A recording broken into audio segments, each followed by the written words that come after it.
Saudara Kusiman melanjutkan pada buku kita Sahih At-Targhib wa Tarhib yang ditulis oleh Al-Mundhir rahimahullah dan ditelusuri hadisnya oleh Al-Albani rahimahullah.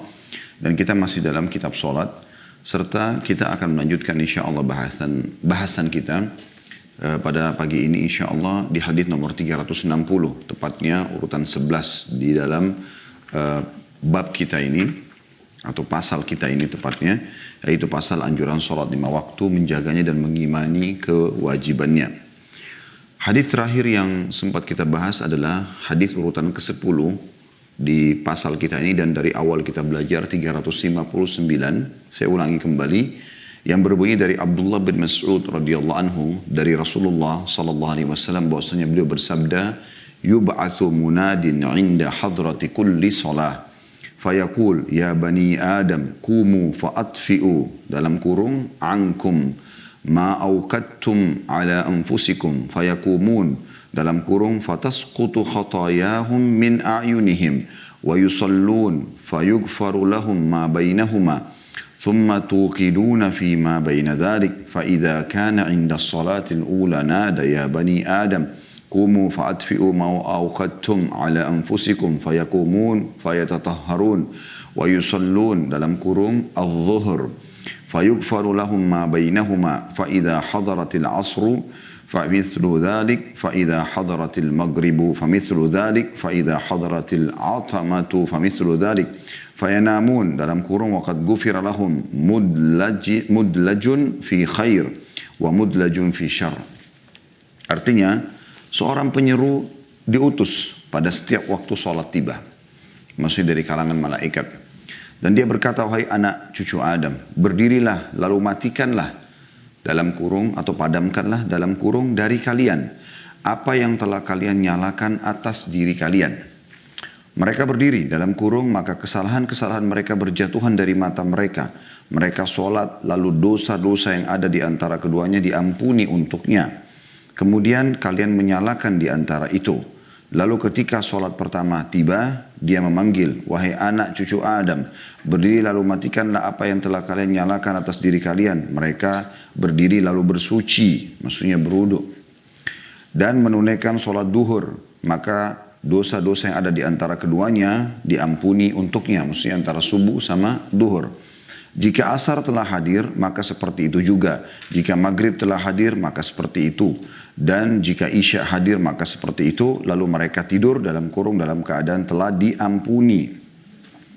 Maka ada yang melalui malam dalam kebaikan dan ada yang melalui malam dalam keburukan. Diriwayatkan oleh Tabarani dalam Mu'jam Al-Kabir. Hadis ini tentu banyak sekali pelajaran yang bisa diambil. Yang pertama adalah bagaimana Allah Subhanahu Wa Taala mengutus malaikat khusus atau menciptakan malaikat dengan beragam macam tugas. Ya, Anda bisa baca di surah nomor 70 dan 79 dalam Al-Quran yang disebutkan di awal-awal ayatnya tentang tugas-tugas malaikat. Di antaranya adalah setiap tiba waktu sholat ada yang ditugaskan khusus oleh Allah Subhanahu Wa Taala. Dan ini rukun iman kita yang kedua. Setelah iman kepada Allah, iman kepada para malaikat. Dan ini khusus untuk sholat. Nah, pelajaran yang lain adalah malaikat itu berkata, wahai anak Adam, ini pelajaran yang kedua, kumu fa'atfi'u ankum ma awqattum ala anfusikum fayakumun. Yaitu artinya mereka, malaikat itu mengatakan, wahai anak Adam, berdirilah untuk memadamkan atau mematikan dari kalian apa yang telah kalian nyalakan untuk diri kalian sendiri. Yang dimaksud adalah api yang akhirnya nanti akan menyiksa kalian, gitu kan? Karena dosa-dosa yang dilakukan. Maka mereka pun yang mendapatkan hidayah dari Allah Subhanahu Wa Taala, mereka tergerak hatinya untuk menyambut panggilan sholat, fayakumun, mereka berdiri. Maka dengan itu tasqutu khatayahum min a'yunihim. Dan ini pelajaran yang ketiga. Jadi kalau mereka disuruh oleh para malaikat, disuruh walaupun suara malaikat kita tidak dengar, tapi ada bisikan-bisikan dalam hati mendengarkan azan ingin sholat. Ya. Kita terkaget tengah malam kita ingin sholat, itu ada orang miskin kita mau bantu dan seterusnya. Itu adalah peringatan dari para malaikat yang memang membisikkan dalam hati manusia. Ya. Maka mereka pun membisikkan itu dan menyuruh anak Adam ini untuk bangun sholat. Potongan ketiga, kalau mereka sholat, ini petunjuk dari Allah Subhanahu Wa Taala, ya, karena Allah inginkan kebaikan bagi mereka, maka jatuhlah dari dosa-dosa dari mata-mata mereka yang mereka sempat lihat. Dan juga ya, mereka sholat dan diampuni antara sholat dengan sholat yang lainnya. Kemudian potongan yang terakhir dari hadis, ya, yaitu hal ini berlaku kalau dia bangun sholat duhur, maka akan terhapus antara subuh dengan duhur dosa-dosa kecil yang dia lakukan. Itu pula berlaku pada saat asar tiba. Kalau dia sholat duhur, kemudian dia sholat asar, maka diantaranya dibersihkan dosa-dosanya. Begitu juga kalau dia sholat maghrib, antara asar dengan maghrib juga bersih dosa-dosanya. Begitu juga kalau dia sholat isya, maka antara maghrib dengan isya dibersihkan dosa-dosanya. Dan juga tentunya berlanjut antara isya ke subuh, sama halnya. Selama memang dia menjaga sholat itu. Ya. Tapi dalam hadis ini cuma disebutkan sampai isya. Ya.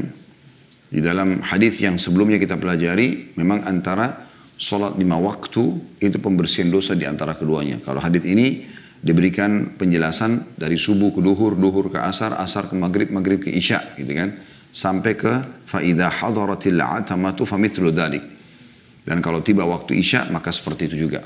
Selama mereka menjaga 5 waktu sholat itu, maka apapun dosa yang dikerjakan di antaranya dari dosa-dosa kecil dibersihkan oleh Allah Subhanahu wa taala.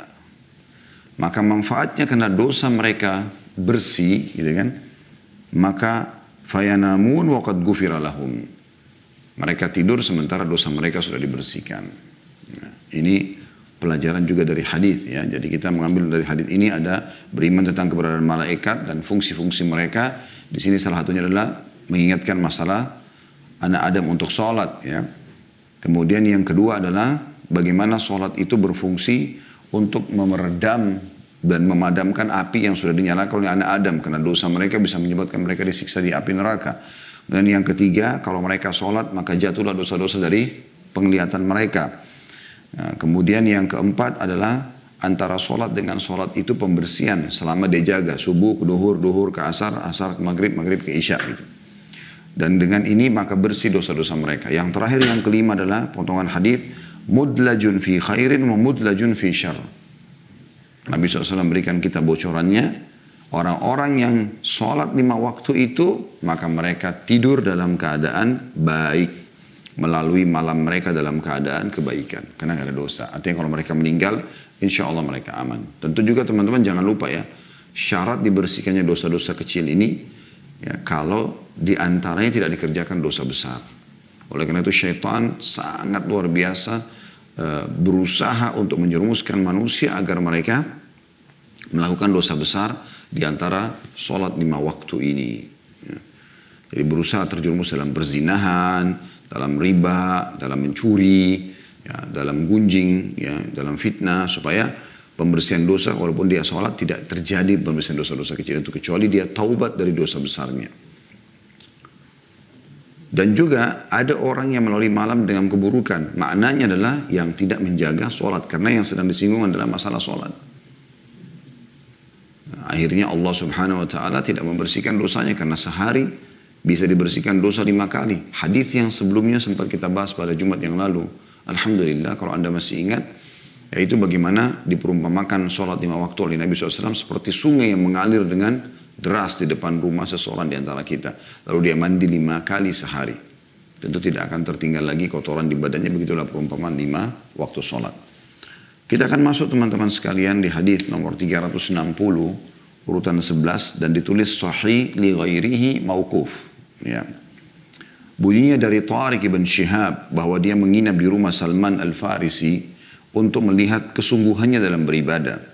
Dia berkata lalu Salman berdiri sholat di akhir malam. Seolah-olah dia tidak menyaksikan apa yang dia duga sebelumnya. Dia menyampaikan itu kepadanya. Maka Salman berkata, Hafidhu ala hadhihi salawatil khams. Fa innahunna kaffaratun li hadhihi jirahat. Ma lam tusabil maqtalah. Jagalah sholat 5 waktu. Karena ia adalah pelebur bagi luka-luka ini. Dalam kurung dosa-dosa kecil. Selama dosa-dosa besar dihindari. Dan ini diriwayatkan oleh At-Tabarani dalam Al-Mu'jam Al-Kabir secara mauquf, ya, maksudnya hanya sampai kepada Salman atau sahabat. Ya, tepatnya di sini Salman Al-Farisi radhiyallahu anhu. Dan di sini disebutkan, ini juga hadits akan hadir selengkapnya insya Allah di kitab ke-6 bab 11 anjuran untuk qiyamul lail. Hadis ini memberikan pelajaran kepada kita teman-teman sekalian bagaimana salah satu tradisi kaum salaf, orang-orang terdahulu sebelum kita, dari para sahabat, dari tabi'in, mereka selalu menyibukkan diri mereka dengan ibadah, dan ini pelajaran yang pertama. Di antara kesibukan mereka dalam beribadah adalah mencari orang-orang yang lebih baik ibadahnya daripada mereka, kemudian coba belajar. Misal, kalau dia di masjid melihat ada orang yang lebih lama baca Qur'annya atau dia baca Qur'an, maka dia tidak baca Qur'an, tidak ada keinginan, dia datang kepada orang tersebut lalu bertanya, kira-kira apa motivatornya Anda rajin baca Qur'an? Atau ada temannya suka berpuasa Senin dan Kamis, maka dia coba tanyakan apa motivatornya, dan seterusnya. Dia tersibukkan dengan itu.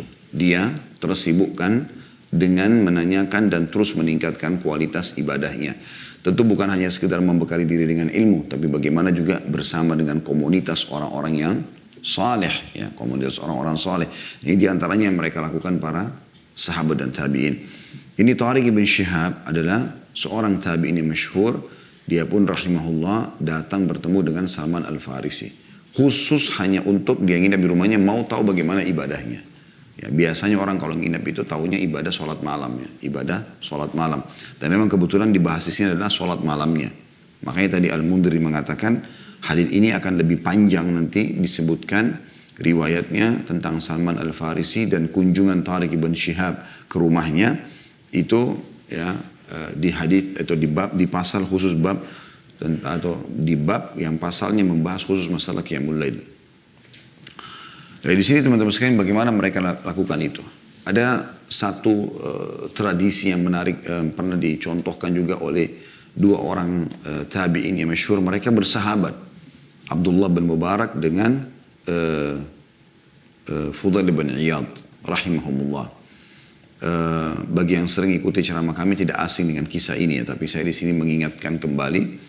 Jadi dua orang ini sepakat untuk saling mencintai karena Allah. Dua-duanya orang saleh, gitu kan.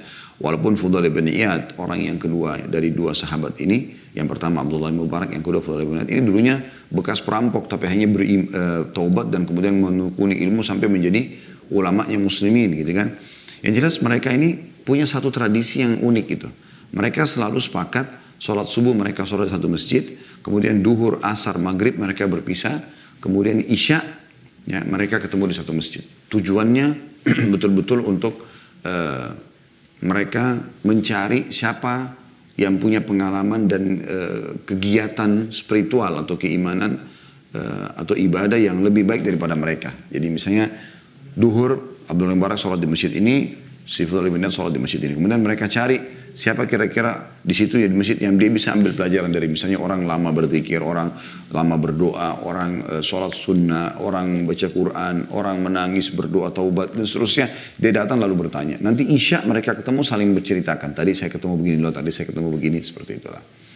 Ringkas cerita teman-teman sekalian, pernah satu kali Abdullah bin Mubarak ini pergi ke Mekah. Sementara Fudail bin Iyad tetap ada di Irak, pada saat mereka tinggal di Irak, ya. Nah, Abdullah bin Mubarak ini masuk ke Masjid Haram pada saat mau mulai tawaf, ya, untuk mengerjakan ibadah tawaf karena lagi berihram beliau. Tiba-tiba beliau lihat imam Masjid Haram atau di Masjid Haram dipanggil untuk sholat istisqa, minta turun hujan karena waktu itu kering sekali, musim peceklik. Biasa memang di Saudi panas, ya, tapi pada saat itu panasnya luar biasa. Sampai dalam kisah ini kalau tidak salah disebutkan sumur Zam-Zam pun seperti akan kering, ya, karena luar biasanya gitu panasnya pada saat itu, keringnya. Lalu Abdullah bin Mubarak mengatakan, saya pun ikut sholat bersama mereka. Tentu zaman dulu orang tidak banyak kenal karena tidak ada foto, orang belum tahu gitu kan. Sekarang siapapun kita bisa kenal melalui fotonya, apalagi dengan adanya alam, ya, yang luar biasa sekarang. Allah mudahkan kita di medsos ini luar biasa, kita bisa berhubungan sama orang seluruh dunia, ya, komunikasi sama mereka dan seterusnya itu dengan sangat mudah. Jadi orang tidak kenal Abdullah bin Mubarak, orang cuma dengar namanya tapi tidak tahu wajahnya gitu. Dia masuk sholat bersama mereka, habis sholat kata Abdullah bin Mubarak, teman khatibnya mulai mengingatkan tentang taubat segala macam. Tapi kata beliau, saya tidak melihat ada tanda-tanda doa kita diterima. Masih tetap panas gitu. Biasanya kalau istisqa diterima tuh tiba-tiba turun hujan deras gitu. Ringkas cerita teman-teman sekalian, kata Abdullah bin Mubarak tiba-tiba pada saat lagi terjadi pengajakan untuk taubat oleh imam Masjidil Haram pada saat itu, dia bilang mata saya melihat ke salah satu pintu Masjidil Haram. Sekarang perlu banyak pintu. Ada satu orang bajunya biasa sederhana, berkulit hitam pekat, sepertinya seorang hamba sahaya atau budak yang tiba-tiba datang ke salah satu sudut Ka'bah. Ya, jadi kalau kita ibaratkan misalnya handphone ini Ka'bah, ini contoh saja ya. Misal di sini orang lagi sholat, nah di sudut yang tidak ada orang sholat, karena waktu itu masih sedikit orang nggak kayak sekarang ya. Maka kata Abdullah bin Mubarak, saya melihat orang itu pergi ke salah satu sudut Ka'bah yang tidak terlihat, tidak banyak orang di situ. Saya pun coba tergerak hati saya untuk melihat dia. Lalu kemudian orang itu sholat 2 rakaat tanpa dia sadari kalau saya sedang melihatnya. Kemudian tiba-tiba saja setelah salam dia mengangkat tangan ke langit sambil mengatakan, Aqsamtu bika rabbi an tunazzil alaihim matara. Aku bersumpah atas namamu wahai Tuhanku, turunkanlah hujan buat mereka. Kata Abdullah bin Mubarak, uniknya tiba-tiba mendung, tiba-tiba turun hujan deras. Orang semua di sana bersyukur kepada Allah segala macam. Mereka mengira bahwasanya hujan turun karena sholat istisqa mereka. Kata Abdullah bin Mubarak, tapi saya yakin bukan karena itu, tapi karena orang ini. Tapi karena orang ini gitu. Maka tiba-tiba teman-teman sekalian, orang itu keluar dari masjid. Dia nggak bilang, saya lo yang sholat, saya yang berdoa, nggak. Dia keluar dari masjid. Memang kebetulan lagi nyari orang yang lebih soleh daripada dia, diikutilah orang tersebut. Diikuti. Lorong demi lorong di Mekah dilewatin sampai tiba di sebuah rumah. Di situ rupanya ada rumah besar, ada satu orang berkulit hitam juga berdiri depan pintu. Orang ini salam lalu masuk ke dalam. Kata Abdullah bin Mubarak setelah Assalamualaikum warahmatullahi wabarakatuh, yang orang depan pintu mengatakan Waalaikumsalam warahmatullahi wabarakatuh. Abdullah bin Mubarak lalu bertanya, bisa saya bertanya? Dia bilang boleh. Orang itu mengatakan boleh.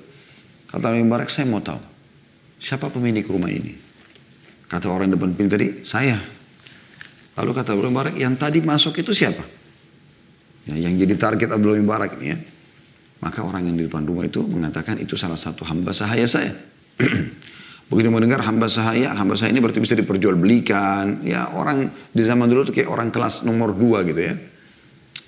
Jadi ada istilah hamba sahaya terbelenggu dengan keterbudakan dan ada orang bebas gitu kan.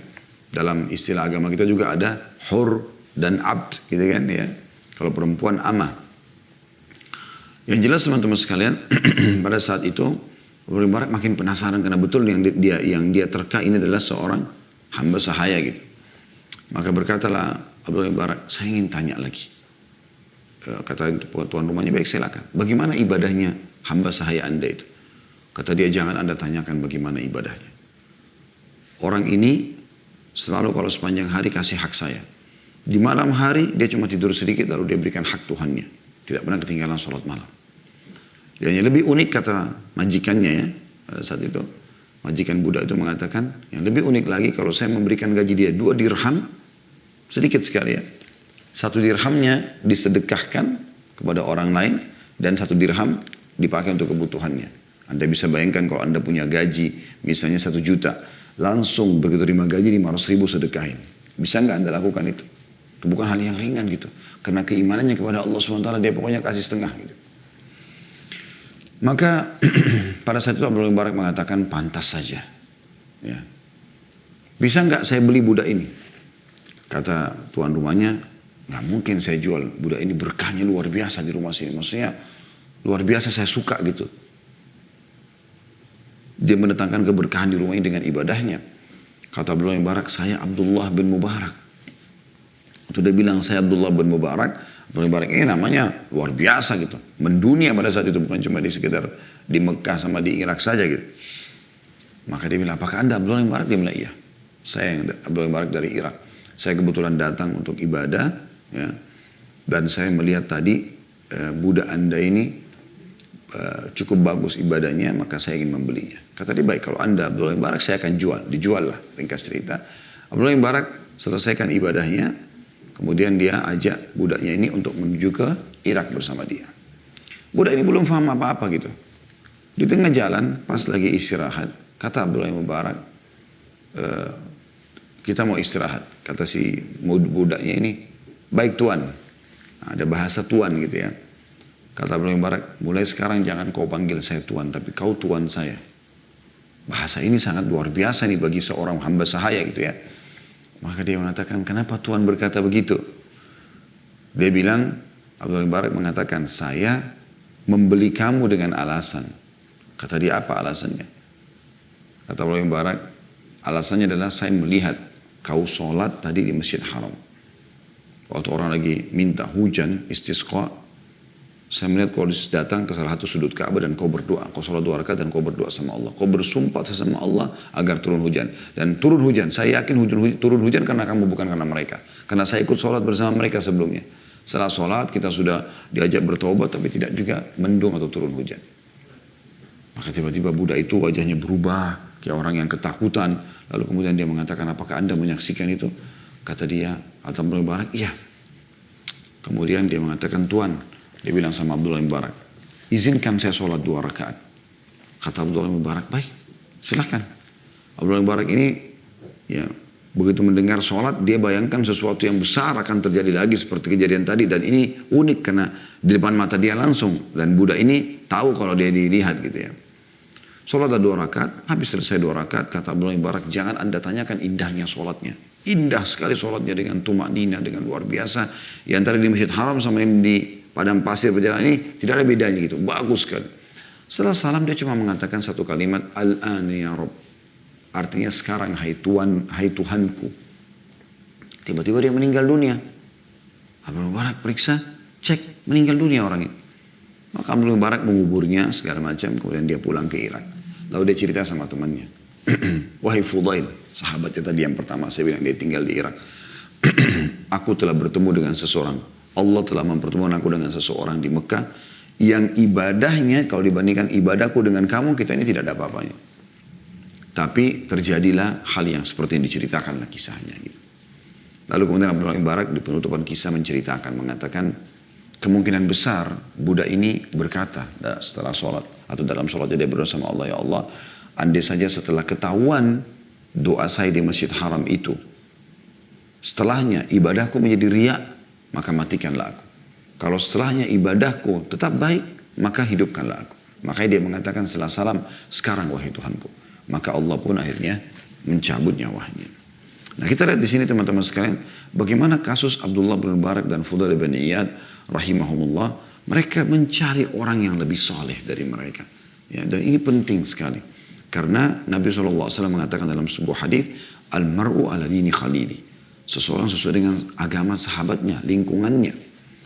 Kapan kita sibukkan diri dengan kebaikan, kita akan tersibukkan dengan kebaikan. Kapan kita di lingkungan yang buruk, kita akan tersibukkan dengan keburukan. Nah salah satu kiat yang terbaik untuk bisa juga ya, membuat kita selalu istiqomah adalah komunitas.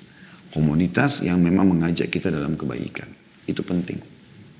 Nah inilah yang dilakukan oleh Tariq ibn Shihab rahimahullah, yang sengaja khusus bertamu ke rumah Salman Al-Farisi. Apalagi Salman Al-Farisi seorang sahabat yang luar biasa gitu ya. Yang luar biasa.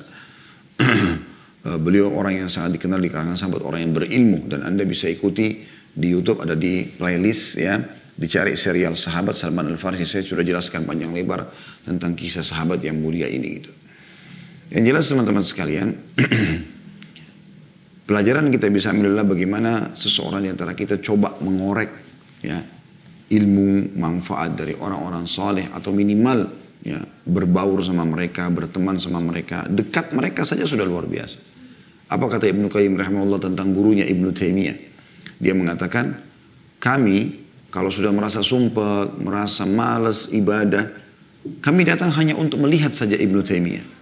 Dengan melihatnya, kami sudah termotivasi kembali untuk ibadah. Begitu luar biasanya efek daripada kebaikan dan kesolehan orang-orang yang saleh itu. Ya. Jadi kita bisa, teman-teman sekalian, dengan berdekat dengan mereka, kita juga jadi malu berbuat dosa kan gitu. Nah itu adalah efek-efek daripada itu. Terlebih lagi kalau emang yang sedang kita dekati ini, atau yang sedang kita mau contohi, ya, mungkin di zaman sekarang bisa dengan melalui medsos, misalnya dia punya Instagram, Facebook, dia punya YouTube yang dia bisa selalu mengangkat apa yang berhubungan dengan manfaat-manfaat. Kan sama, kita seperti sedang ingin mengetahui apa sih pesan-pesannya, apa yang kita bisa lakukan. dari apa yang dia juga lakukan atau biasa dia lakukan. Bagaimana caranya dia meninggalkan kesalahan atau pelanggaran agama sehingga kita juga bisa meninggalkan bersama dia. Nah ini semua adalah manfaat atau target yang kita ingin capai, seperti itulah ya. Jadi bagaimana seseorang antara kita teman-teman selalu mengambil itu. Kalau seseorang itu yang sedang kita dekati di sekarang ya, atau kita sedang coba mengambil pelajaran dari dia, orang yang praktisi itu luar biasa efeknya teman-teman sekalian. Luar biasa. Praktisi dalam arti kata memang dia bicara sholat malam, memang dia sholat malam. Dia ajarin Quran, memang dia baca Quran. Dia ajarin sedekah, memang dia rutin bersedekah. Dia ajarin puasa, memang dia puasa. Ajarin sholat, memang dia sholat. Jadi memang luar biasa itu. Maka itu efeknya sangat luar biasa. Bahkan seringkali Allah subhanahu wa ta'ala memberikan keberkahan bagi orang yang rutin mengerjakan sebuah ibadah dengan cara dia pun walaupun tidak berbicara, mungkin dia cuma lewat sudah cukup untuk memberikan efek kepada orang-orang yang ada di sekitar. Efek yang ada di sekitarnya. Ini Abdullah bin Mubarak tadi yang kita ceritakan kisahnya teman-teman sekalian. Kalau lewat datang di sebuah kota di Irak, ya, masih di wilayah Irak saja, dikerumuni oleh orang-orang semuanya. Orang berebut sampai sendal-sendal pada putus kena lari hanya untuk melihat dia. Ya, hanya untuk melihat. Salim ya, bin Abdullah bin Umar, cucunya Umar bin Khattab, terkenal sekali dengan kesolehannya, anaknya Abdullah. Itu kalau datang di satu tempat, dia pergi haji atau dia umroh di Mekah ya, itu orang pada kerumun hanya untuk melihat saja. Apalagi kalau untuk ngobrol, minta nasihat, itu luar biasa. Ya. Jadi ini satu hal pelajaran yang bisa kita ambil. Potongan pertama dari hadis 360. Bagaimana kita mengambil ibrah dan pelajaran dari pribadi-pribadi unggul yang sudah mengenal Tuhannya Allah subhanahu wa ta'ala. Supaya kita berharap kita seperti mereka. Pelajaran yang kedua yang diambil di sini adalah lalu Salman berdiri sholat di akhir malam. Seolah-olah dia tidak menyaksikan apa yang dia duga sebelumnya. Artinya, Salman Al-Farisi memilih untuk sholat malam di akhir malam. Sholat malam itu bisa di 3 waktu. Bisa di awal malam selepas Isya. Bisa di pertengahan malam, kalau kita sekarang mungkin jam 11-an. Bisa di sepertiga malam, jam 1-an ke atas. Gitu ya. Nah ini Anda bisa pilih, tapi itu yang lebih afdal di sepertiga malam. Yang lebih afdal di sepertiga malam. Ya. Salman di sini mengerjakan yang paling afdal di sepertiga malam itu. Ini pelajaran yang lain. Ini ya, bagaimana para sahabat ridwanullahi alaihim menjaga sekali sholat malam. Ada potongan tambahan di sini, tapi bukan pindah ke manfaat yang ketiga ya. Yaitu dikatakan seolah-olah dia, maksudnya dia Tariq ibn Syihab, tidak menyaksikan apa yang dia duga sebelumnya. Maksudnya ya, tidak disangka kalau Salman dia akan bisa menyaksikan sholat malamnya Salman. Ya, seperti itu. Kemudian teman-teman sekalian, pelajaran yang menjadi inti bahasan kita adalah yang ketiga. Perkataan Salman radhiyallahu anhu, dia mengatakan hafidhu ala hadis salawatil khams. Fokus jaga sholatmu terutama yang wajib 5 waktu. Subuh, duhur, asar, maghrib, isya. Fa innahunna kaffaratun lihadihil jirahat. Karena kelima waktu sholat itu pembersih, pelebur atas dosa-dosa kecil. Ya. Malam tusabil maktalah. Selama kamu menghindari dosa-dosa besar. Ya, dan ini pelajaran luar biasa teman-teman sekalian. Bagaimana kalau kita menyibukkan diri untuk meninggalkan dosa kecil, dengan izin Allah tentunya ya, dosa besar akan kita jauhi. Ya, kalau Anda meninggalkan yang makruh, yang haram Anda akan lebih jauh lagi. Kan begitu. Sebagaimana juga dalam ibadah, kalau Anda sibuk dengan amal-amal sunnah, ya, maka Anda otomatis lebih menjaga hal yang wajib. Ya kan?